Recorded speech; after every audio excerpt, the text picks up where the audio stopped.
The 96th Oscars are in a few days, which means it is time for me to predict the winners.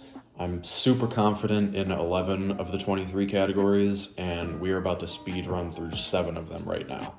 International feature, Zone of Interest. No fucking contest. Haven't seen Society of the Snow, but of the other 4, Zone of Interest would also be my personal pick. Great film, and it's going to win. Song, I feel like another super easy one. What Was I Made For? Billy and Phineas are about to win their 2nd Oscars. Of the 5 songs, I really like both the Barbie songs. I feel like I would vote for I'm Just Ken because it makes me laugh every single time, and I love just the huge action scenes in it when they're all fake fighting. But What Was I Made For makes me cry every time I watch the film, and I feel like it was implemented really well in the film, but that's definitely gonna win. Supporting actress, no contest. Da'Vine Joy Randolph, she's also my pick. Supporting actor, Robert Downey Jr., no contest. My pick, any of the other ones. I'm just kidding. I've never not liked the performance, but I'm starting to come around to it in terms of it winning, but my pick would easily be Robert De Niro. Dude is so sinister in that film, and I just think he was brilliant, but Robert Downey Jr. is about to win an Oscar. Editing, no contest. Jennifer Lame for Oppenheimer. I feel like that would probably be my pick as well, although I really love the editing in Killers of the Flower Moon. Thelma can do no wrong. Score, another easy one, Oppenheimer. That would be my pick as well, although Jerskin Fendrix for Poor Things, super close second, and Robbie Robertson in Killers of the Flower Moon, very close third, rest in peace. Cinematography, another really easy prediction, Oppenheimer. Hoyte is finally going to win an Oscar. I'm shocked that the dude hasn't been nominated for a bunch of his other works, especially, Interstellar, and gosh, I love Tenet's cinematography. Haven't seen El Conde, so I can't comment on that cinematography, although it looks really good from what I've seen. Obviously, Oppenheimer looks great, but they invented the film for the black and white, and, it's IMAX, and it's brilliant, and how they captured the explosions, and how they captured all of the particles, and Oppenheimer's visions of crazy science shit happening. It's all really great. Seeing everyone's traumatized faces up and super close up in IMAX, it's super effective and really cool. But when it comes to Hoyte's works, I feel like Oppenheimer just didn't really capture as many memorable, striking images, in comparison to his other work. Interstellar, them driving through the cornfield is, not even to get into all the space shit, which looks amazing, but such striking images and memorable images, when they're driving through the cornfield, absolutely amazing stuff. Dunkirk, all of the flying sections, all the boats, it looks so beautiful. The shot of him lying on the beach and the explosions coming forward, it's just so absolutely memorable. And then a lot of people's favorite shots from Oppenheimer is, when they're just staring at the camera. And that's fine, it doesn't look bad, but it's just not nearly as memorable to me. And just everyone talks about the final shot, and, it's just him looking at the camera. When I think of cinematography, 1, I think of the camera movements, and 2, I think of the striking, memorable images. I feel like all of those striking images and sweeping camera movements are in his other works. Yeah, there are sweeping images in Oppenheimer, but it's on an empty, flat land. They're driving and riding horses, but it's not just please see where I'm coming from. The color versus the black and white, striking and great. And I love the black and white sections. I think they look great. But when it comes to color versus black and white sections, I think Poor Things did it just a little bit better.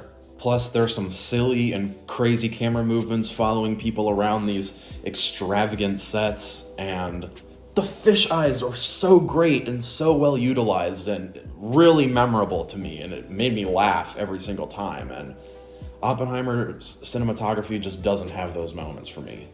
All of the breathtaking moments in Oppenheimer were from the sound design and people screaming and shouting. Please see where I'm coming from. I love Hoyte and I love his work, and he's gonna win. I think Poor Things should be taking it like so much. The screenplays, I feel like these are relatively straightforward as well. Original screenplay, Anatomy of a Fall. I'd be shocked if anything else wins. My personal pick, if you've seen my videos, you know how much I love Past Lives. I would vote for that in a heartbeat, but Anatomy of a Fall is a super close second. I also love May December's script, very close third. But Anatomy of a Fall is taking this one cinema couple down. Adapted screenplay, I love all these scripts, and I'd be fine with any of them winning, but American Fiction has been on the rise, so that is my prediction. And again, I'd be fine with any of these winning. I'm seeing a lot of people who are thinking that Oppenheimer can end up taking it, and I wouldn't be opposed to it because I like the script, and when I first saw the film, when it came out during Barbenheimer weekend, I genuinely thought that Chris Nolan was finally going to win his first Oscar for adapted screenplay. I did not think he would be fucking sweeping Best Director and Best Picture all season. I thought he was literally going to be sweeping Best Screenplay all season, but he hasn't won a single award for his screenplay. So, I don't know, with all of the love and awards that Oppenheimer's going to win, maybe it's going to win, but I don't think that's going to happen. I think American Fiction's going to take it. If by some chance Barbie ends up taking it, then hey, good for them, another cinema couple down, but American Fiction has been showing up, and I think it's going to win. Documentary feature, haven't seen any of these. I just have to go off of what everyone else is saying, and it seems like 20 Days in Mariupol is potentially going to win, so that's what my prediction is going to be. If it doesn't win, then I've got everyone else to blame for me getting it wrong. It looks really good though, and I plan on checking it out very soon. Live action short film, a little tough. I want to say they're going to give it to Wes Anderson this year for Henry Sugar. And I would laugh that Wes Anderson finally wins an Oscar for a short film that's 1 minute under the cutoff time for the runtime. My pick would be Invincible, even though it's literally just a short version of Xavier Dolan's Mommy. Even a similar aspect ratio, but it's based off of, a real kid, so I can't really fault them for how similar it is to Mommy. I think it's a beautiful short film. When I watch the short films, I look to what makes me feel the most and how cinematic the experience is. How much of a cinematic experience can you make in such a short runtime, and how much can you make me feel in such a short runtime? And Invincible did all of that for me, and I really loved that film, so that would be my pick. I've just got a feeling they're gonna give it to Wes Anderson. They could also give it to Red, White, and Blue, because it's a really important subject matter. I felt it was missing something for me as a whole, but the reveal really made me like, oh shit, it made me so angry, which obviously is the point, but I've just got a feeling that Henry Sugar is gonna take it. And it's got all of the Wes Andersonisms. The rotating sets coming in and out were crazy, but oh my god, there was so much talking.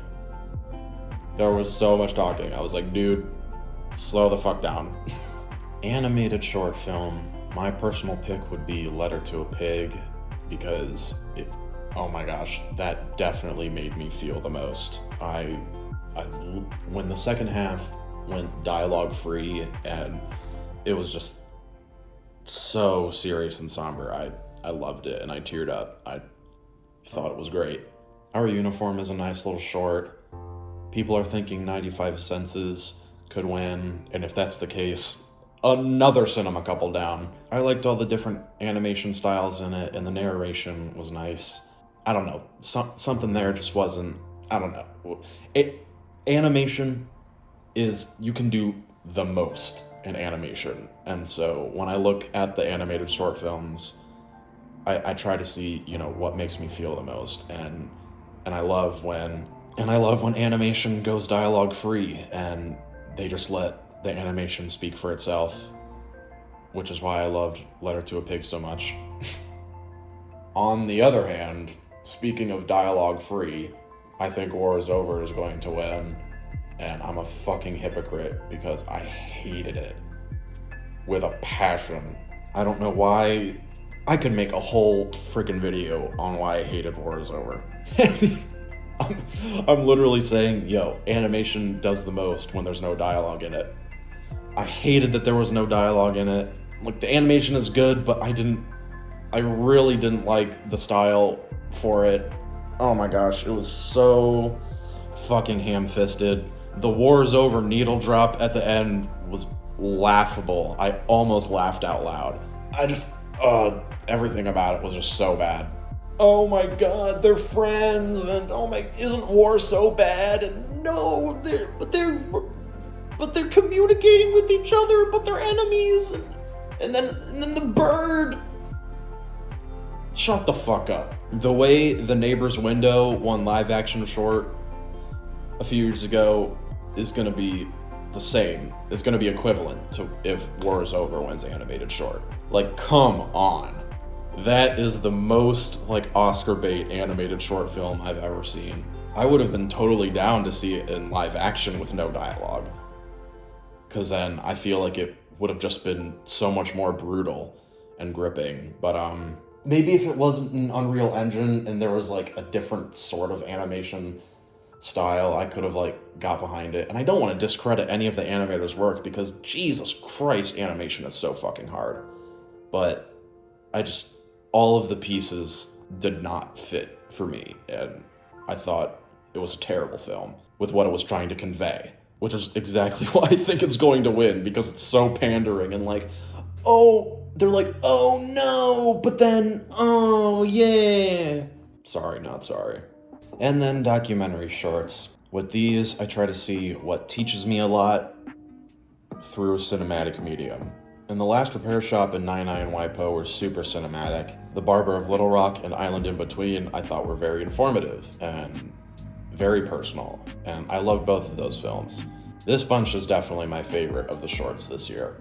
The ABCs of book banning, very great and important topic, but no discredit to the filmmakers, because they did a lot of research, and again, it's very informative, but it kind of felt like a YouTube essay or like a student project rather than, you know, a documentary. I really liked Island in Between. I was a big fan of that one. I felt it was very personal. I learned a lot, and I loved the editing. That would be my pick. When they push in on that tank on the beach, like, oh man, I loved it. That would be my pick. I want to say they could go for The Last Repair Shop, because one, it's cinematic, and two, it's very informative and personal. However, my gut is telling me 99 WIPO.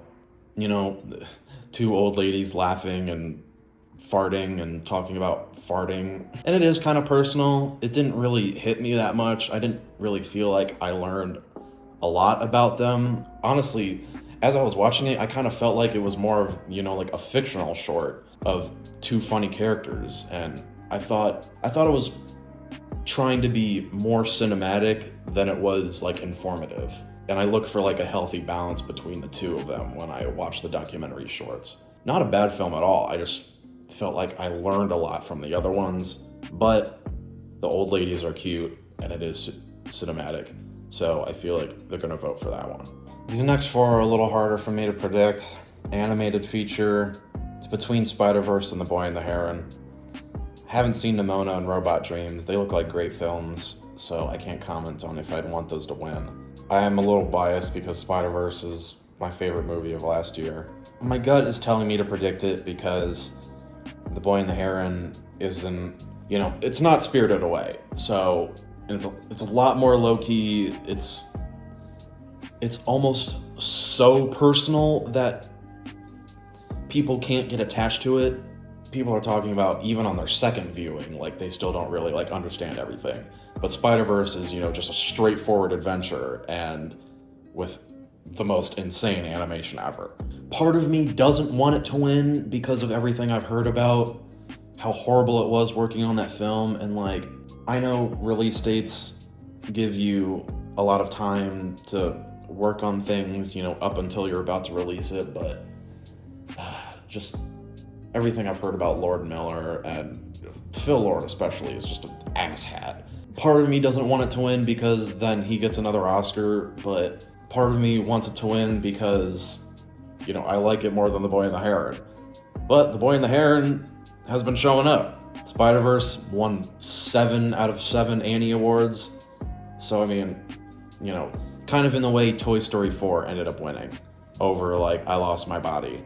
I think Spider-Verse is an infinitely better film than Toy Story 4. I feel like it's going to end up winning in the same way that they wanted to go for the really beautiful and animated adventure film over like the super subtle, low-key like character drama that The Boy and the Heron and I Lost My Body are. So my gut is telling me Spider-Verse.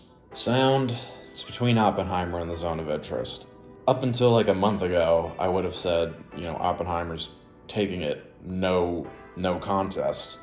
The love for The Zone of Interest has been surging, and a lot of panels, a lot of interviews about how ingenious the sound design is, and it is. It's great. So there could potentially be an upset with The Zone of Interest winning, but my gut is telling me that Oppenheimer's still gonna walk away with it.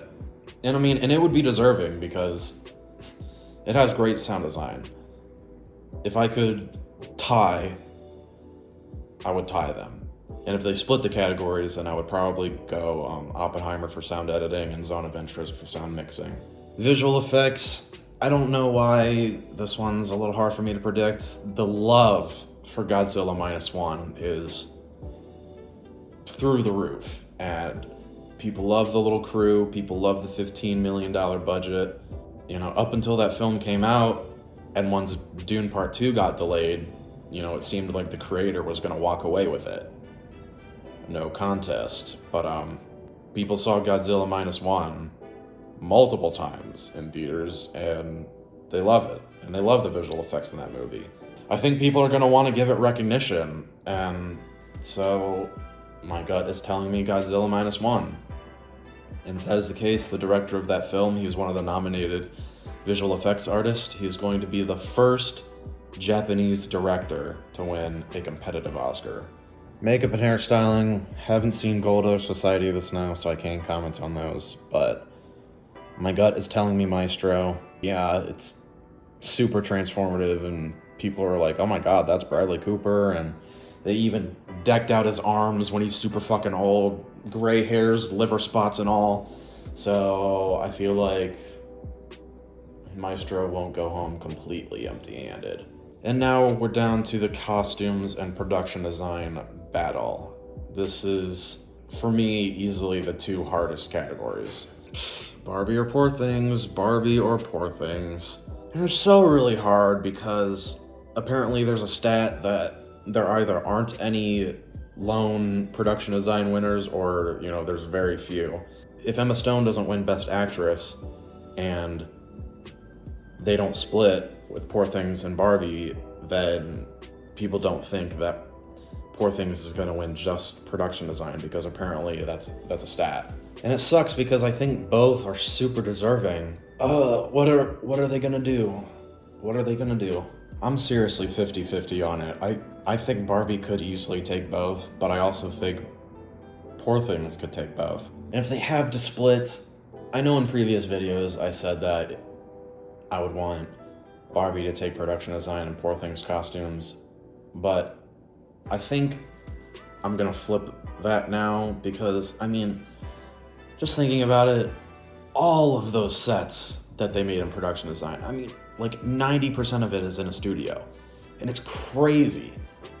And I mean, yes, the Barbie Land is brilliant, and it's, huge for scale, since, they're tiny little figurines, and parts of it like unfold, and it's all so good. But a lot of it takes place in the real world, so I feel like that's why I'm giving the edge to Poor Things. My gut is telling me that they're gonna give both to Poor Things, only because last year, when I thought they were gonna go the basic route and give, costumes and makeup to Elvis, they ended up not giving it to Elvis. Not that Barbie would be the basic pick at all, because I love the costumes and production design in it, but it is the more consumer-friendly movie, and some people might just not even vote for Poor Things because they think the movie is weird. And Barbie's already winning song, and production design got 11 nominations. Would it really be the first film to lose in 11 separate categories? And apparently there's that stat about lone production design. So, they might want to pair it with costumes and production design. So that's going to be my guts, no glory pick. If they do end up splitting, I think they would end up giving Barbie costumes. Up until SAG, I thought Emma Stone had it in the bag. I feel like I'm gonna have to go with Lily Gladstone. Gosh, do I wish she was in the film more. But I love her as an actress. I love her as a person. Her interviews are great. I think she's hilarious. And either one would be deserving. Emma Stone does have a really transformative, not only voice, but body performance, and it's crazy the stuff that she does in that film. But Lily Gladstone, super subdued, says a lot with her face, says a lot with her eyes. I feel like a lot of people don't want to leave that performance unnoticed, especially since Emma Stone. And I mean, you can read the stupid anonymous voter ballots, and every time I read those, I lose brain cells. And people are like, Emma Stone already has one, so I'm not going to vote for her, regardless of if they think she's deserving and think her performance is great. So you never know. Just reading those makes me think that the edge is now going to go to Lily Gladstone. And they love Davine Joy Randolph in The Holdovers, so they could want to take Paul Giamatti with it, but Oppenheimer's already going to win at least 6 or 7 awards, so how could this huge 3-hour uber successful biopic not take the titular character along? And after winning SAG, yeah, I think the edge is now given to Cillian. Although, if Paul Giamatti does somehow end up winning, just say I told you that there was a chance, but I am gonna go with the masses, give it to Cillian Murphy, which leads to the final two. No contest. Christopher Nolan's winning director, Oppenheimer's winning Best Picture. Nothing to talk about there. My picks, honestly, I'd probably give directing to Scorsese or Lanthimos, because everything they do with the visuals and the text is just crazy. Although, of course, Nolan does everything with the text. So, I mean, it's no wonder he's going to win. And I mean, finally saying Academy Award winner Christopher Nolan is going to sound really nice. And his time has come. If it does end up winning 8, it's going to be the most, since Slumdog Millionaire, which also won 8. And just a little random factoid, the only category that Slumdog lost was to The Dark Knight. So, if it ends up winning 8, it's going to be like a non-related full circle moment. Best Picture, we all know I love Past Lives. It's my pick without a doubt. 96th Oscars in a few days. We're going to get Academy Award winner Christopher Nolan in front of all of his future films. And it's going to be great because, all of his trailers from visionary director Christopher Nolan, from Christopher Nolan, director of The Dark Knight and Inception, it's now going to be from Academy Award winner Christopher Nolan. Do I wish it was for a different film? Yeah. But, hey, I love seeing him finally get his due. Oh, and his producing partner and wife, Emma Thomas. Another cinema couple down. I love it. I love that for them. I really want to know what y'all's predictions are in every category. I want to know your predictions. I wouldn't be surprised if I get a lot of these wrong. I usually get a handful wrong. I usually get at least 5, 6, 7 wrong every year. Although, I am super proud of the Coda year. Best Picture was the only one that I got wrong. And, you know, if I get a lot of these wrong and y'all think I was fucking stupid for predicting something otherwise, feel free to trash me in the comments. I'll take it like a big boy.